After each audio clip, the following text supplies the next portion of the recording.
Alright मेरे प्यारे दोस्तों, मैं हूं हारिस सुल्तान, एक पाकिस्तानी मुल्हिद। जहां जहां पे लोग उर्दू हिंदी बोलते हैं, सबको मेरी नेक शुभकामनाएं और मेरी नेक ख्वाहिशात उनके साथ।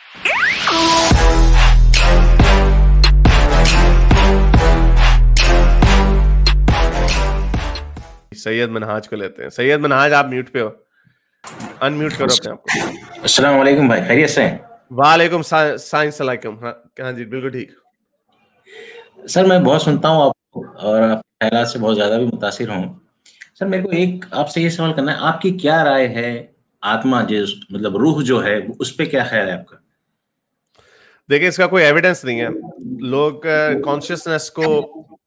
कॉन्शियसनेस एक वो चीज है जिसपे हम लोग कहते हैं कि पत्थर में या बेजान चीज और जानदार चीज में जो फर्क है वो ये है कि जानदार चीज को एहसास होता है कि मैं एक चीज हूं। अब उसके अंदर भी दो मेजर डिविजन्स हैं। एक है कि बीइंग सेल्फ अवेयर, यानी एक को मैं का एहसास होता है और एक को लेकिन सिर्फ एक एक एनिमेट चीज होती है, जैसे कीड़े मकोड़े। लेकिन फिर उसमें कहते हैं इंसान या कुछ एडवांस एनिमल्स, हाथी वगैरह, उनको एक अपने आप का एहसास होता है। तो इसमें जाए बगैर अगर हमसे यही कहें कि एक, ये तो खैर इंसान, ये तो उस जानवर की अपनी अक्ल के ऊपर डिपेंड करता है कि वो, उसको इस चीज का भी एहसास है। एक तो वो चल फिर रहा है, उसको एहसास है कि वो चल फिर रहा है। एक वो है कि उसको ये भी एहसास है कि मैं एक हस्ती हूं, मैं एक चीज हूं जो इस कायनात में अपने आप को वो अलहदा कर सकता है अपने आप को। बाकी कीड़ा मकोड़ा वो शायद उसको अपने आप को अलहदा ना कर सकता हो। तो ये जो इसको कहते हैं कॉन्शियसनेस बेसिकली, कि अपना एहसास होना। अब ये एक ऐसी चीज है कि ये लोग सवाल अजल से पूछते चले आ रहे हैं कि क्या ऐसी चीज है, कुछ ना कुछ तो है कि मैं अपना हाथ भी हिला सकता हूं, मुझे इस वक्त नजर आ रहा है कि लोग कौन है, क्या कर रहे हैं, ये क्या है। कई लोगों ने मुख्तलिफ कल्चर जो है इसको कोई रूह का नाम दे देते हैं, आत्मा, परमात्मा।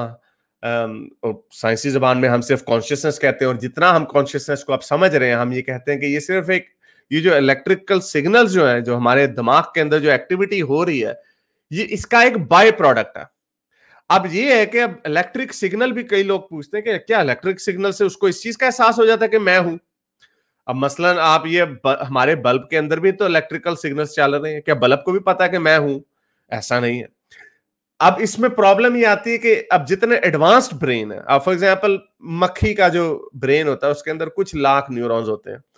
इंसान के दिमाग में ट्रिलियंस, खरबों के हिसाब से न्यूरॉन्स होते हैं।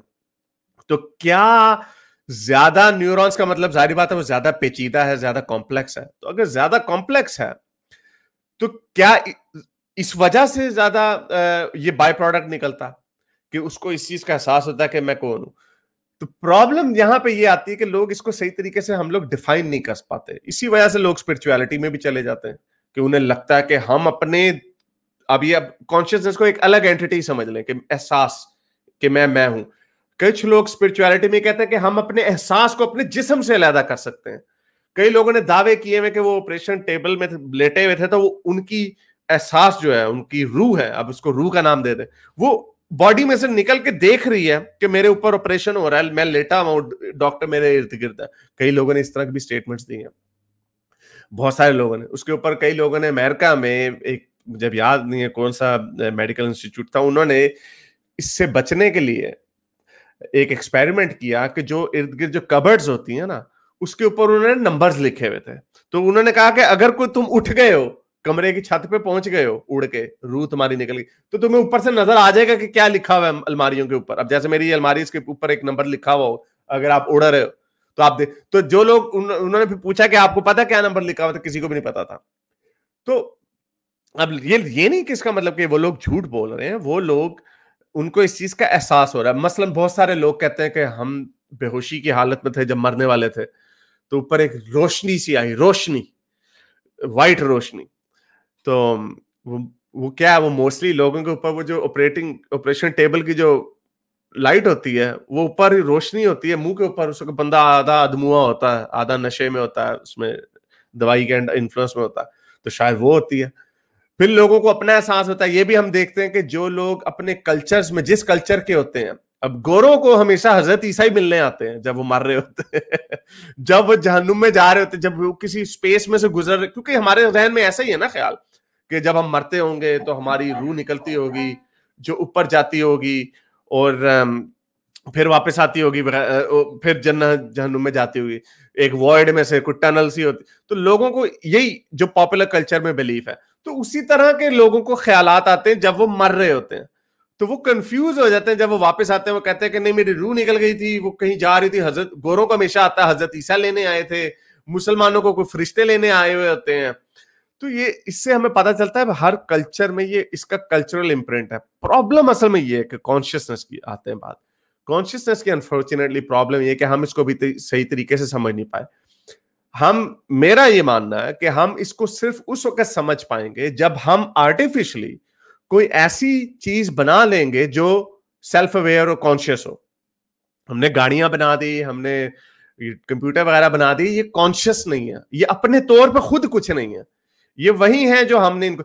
अब कई लोग कहते हैं आर्टिफिशियल इंटेलिजेंस आएगी, वो एक क्रिटिकल पॉइंट होगा कि कितने इलेक्ट्रिकल सिग्नल्स किस पॉइंट पे पहुंच जाएंगे कि उस वक्त टर्मिनेटर आ जाएगा। फॉर एग्जांपल टर्मिनेटर कहेगा मुझे पता है मैं कौन हूं, तुम हारिस हो, तुम फलाना हो, तो मैंने तुम्हें पकड़ लेना वगैरह वगैरह, या मेरे फायदे में ये चीज है। वो अपने लिए सोचे, अपने आप को उसका एहसास हो कि मैं हूं। तो वो तभी हम इसको सही तरीके से डिसाइफर कर सकेंगे जब मेरा ख्याल से आर्टिफिशियल इंटेलिजेंस आ जाएगी, जब सिंगुलैरिटी रीच हो जाएगी।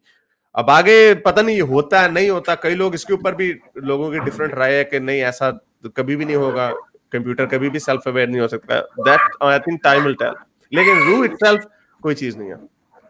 नहीं सर, अगर आप ये तीन चीजों को अगर if you combine these three things, रूह, एहसास और reproduction system in living things, ये तीनों चीजों if you combine these three things, then there is something special about human beings and living things, and there is somebody who has architectured the entire process. आपको ऐसा नहीं कैसे? नहीं, ये jump नहीं मुझे समझ आती। एक तो मुझे ये जंप नहीं समझ आती कि एक तो there is something self replicating. आपको पता है जो प्रोटोसेल्स जो थे, प्रोटोसेल्स साइंटिस्ट ने बनाए हैं, वो पूरे सेल्स नहीं है, वो प्रोटोसेल्स हैं जो अपने आप को सेल्फ रेप्लिकेट कर रहे हैं। आरएनए है self replicating. Origin of life में भी कहा जाता है कि जो फर्स्ट सेल्फ रेप्लिकेटिंग सेल्स थे उस पर यानी अपनी कॉपियां बनानी, फोटो कॉपियां बना रहे हैं वो। अब ये एक कैरेक्टरिस्टिक है लाइफ का। अब फर्ज करें एक ऐसा ऑर्गेनिक लाइफ फॉर्म आता जो अपने आप को रेप्लिकेट ना कर पाता, तो वो सारी बात है वो चलना ही नहीं था, उसे खत्म हो जाना था, मर जाना था अगर एक एक्सीडेंट। अब ये कैरेक्टरिस्टिक है कि लाइफ के लिए ये होना जरूरी है। अब ये क्यों? अब मोस्टली बैक्टीरिया जो अपने आप को रिप्रोड्यूस करते हैं वो कुछ सोच समझ के तो नहीं कर रहे होते। मोस्टली जो माइक्रोबियल लाइफ में जो रिप्रोडक्शन होती है वो एसेक्सुअल रिप्रोडक्शन होती है, उसमें तो मजा भी नहीं होता कोई, but they are just doing it instinctively, it's just happening. इसके अब एक तो ये बात है। अब फिर वही बात आती है कि कॉन्शियसनेस को हम कैसे डिफाइन करेंगे। लेकिन दूसरी बात ये है जो आपने कहा कि इसको किसी ने बनाया होगा, ये यहां से ये जंप नहीं समझ आती। किसी ने बनाया होगा, फिर आप बताओ ना कौन है वो, क्यों बनाया होगा, उसका मकसद क्या था, अब किधर है वो खुद कहां से आया, ये सारी चीजें इनका कोई जवाब नहीं है। जैसा कि आपने पहला पॉइंट किया ना कि इसको किसी ने बनाया होगा, ये एक जंप है। जैसे आप इसको मान लो आप हम एक इन्फर कर रहे हैं ना, हम सोच रहे हैं यार इसकी हमें समझ नहीं आ रही कि ऐसा दुनिया ऐसी क्यों है, लाइफ ऐसी, जिंदगी ऐसी क्यों है, हमें समझ नहीं आ रही। So therefore someone must have done it. ये देयरफॉर जो है ना, ये एक मफरूजा है, ये एक क्यास है, ये एक हमने एक फर्ज किया है। तो जैसा मैंने बताया, एक तो हमने पहले फर्ज कर लिया चलो, लेकिन उसके बाद जो अगले फर्ज है वो भी हमें बहुत सारे फर्ज करने पड़ेंगे कि वो हमेशा से है, वो हमेशा से है, उसको ये बनाने की जरूरत, बस उसने एक इम्तिहान बनाना था, क्यों बनाना था, बोर हो रहा था वो, वगैरह वगैरह। नहीं, that will open chain of questions, but this particular topic, this particular subject is still like undiscovered. अभी ये जो एहसास भी है, जैसे कि मुझे somebody said something, मुझे गुस्सा आ जाता है और मैं इमोशनल हो जाता हूँ। If I see something bad happening, जैसा कि अगर मेरे बेटे को किसी ने थप्पड़ भी मार दिया, I'll get angry. While I am least bothered if I see an accident on the road where a person got killed. मुझे उतना दर्द या तकलीफ नहीं होती है। जब अगर मेरे बेटे को थोड़ा सा भी चोट पहुंच जाए, I will feel very bad. You got that point, right? There is something वो दैट एहसास, and only living beings have that. हाँ तो ठीक है, तो यस दैट्स फाइन। तो इसमें क्या, इसमें कोई ज्यादा मुश्किल समझने वाली क्या चीज? अब जैसे ये तो वो बात है ना कि अब लिविंग बीइंग्स में यार हमारा हाथ कटेगा, मुझे तकलीफ भी होगी। अब ये हमें पता है इसका बायोलॉजिकल पर्पस है पीछे। उसका बायोलॉजिकल पर्पस ये है कि अगर हमारे हाथ कटने लग जाए, हम उसको रिएक्ट ही ना करें, हमें तकलीफ ही ना हो, तो हम अपने हाथ रोज कटवा के बैठे हुए हो। आज उंगली कटवा ली, कल बाजू कटवा ली, परसों टांग कटवा ली, क्योंकि सर्वाइवल ऑफ द फिटेस्ट। अगर आप अपनी इन चीजों की कदर ही नहीं करेंगे तो you will not be able, आप सर्वाइव ही नहीं कर सकेंगे। उसी तरह अगर आप अपने बच्चों की कदर नहीं करेंगे, जो ट्राइबलिज्म जो है, जो इनबिल्ट ट्राइबलिज्म है, नेक्स्ट टू किन जिसे कहते हैं साइंस में, बायोलॉजी में, कि नेक्स्ट टू किन की हमें परवाह होती है, अगर हम उसकी परवाह ही नहीं होगी तो हमारी स्पीशीज आगे कैसे जाएगी? मजे की बात ये, जितने जो जो जो स्पीशीज जो है, जो जानदार जो है, जो अपने बच्चों को नहीं पालते, फॉर एग्जाम्पल जैसे कछुए हैं, उनका सोल्यूशन देखें। उनका सोल्यूशन ये है कि वो हजारों की तादाद में बच्चे देते हैं। सांप हजारों की तादाद में बच्चे देके भाग जाती है मां।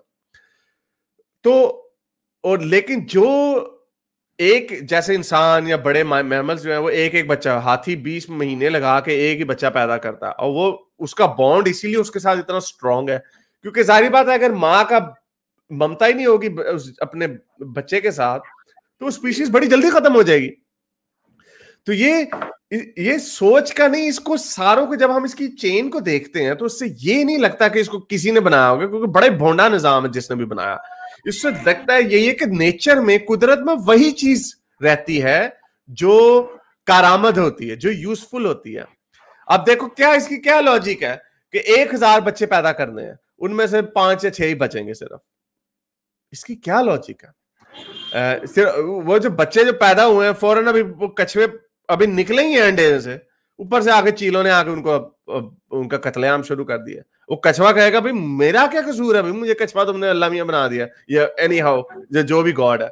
ये डिजाइनर का काम नहीं लगता, ये नेचर का काम है। नेचर इटसेल्फ बड़ी क्रूअल है, और जो जो कुछ नेचर में होता है वही नेचर में आगे जाता है जो यूजफुल होता है। चले, I don't know I have anything more to add. नहीं, but still, yeah, got your point. But still, there are so many things that we can discuss. I mean, the whole of this subject, right? Especially this Atma feeling and all, ये बहुत ज़्यादा confusing है। और I think you got my point, right? Confusion देखें, अब मुझे देखें, मुझे इसमें कोई, we don't know everything, okay. इसमें जब हम ये समझ लेंगे ना कि हमें हर चीज का जवाब नहीं है हमारे पास, तो आपके अंदर एक अजीब सी ह्यूमिलिटी आएगी। मेरा ख्याल से जब हम ये कंक्लूजन निकाल लेते हैं ना कि therefore someone must have done it, ये इसका मतलब आप इतने एरोगेंट हैं, आपसे मुराद जो लोग, हम जो एक, ये मैं आइडियोलॉजिकली बात कर रहा हूं, जो लोग ये समझते हैं कि कोई है, मेरा ख्याल वो एरोगेंट है, क्योंकि वो अपनी जिंदगी गुजार ही नहीं सकते इस सोच के साथ कि हमें हर चीज का नहीं पता। उन्होंने एक तो मफरूजा फर्ज किया है कि देखे कोई ना कोई तो है, कहां से आया ये कॉन्सेप्ट। बस उन्होंने अपनी जो एहसास था, तजस्सुस था कि हम कहां से आए, क्यों है, हमारे दिमाग में क्या हो रहा है, वगैरह वगैरह, जब उसको नहीं समझ पाए तो उन्होंने एक चोर दरवाजे से एक छोटा सा एक जस्टिफिकेशन निकाल ली कि हाँ अबे खुदा है जिसने ये सब कुछ बनाया होगा।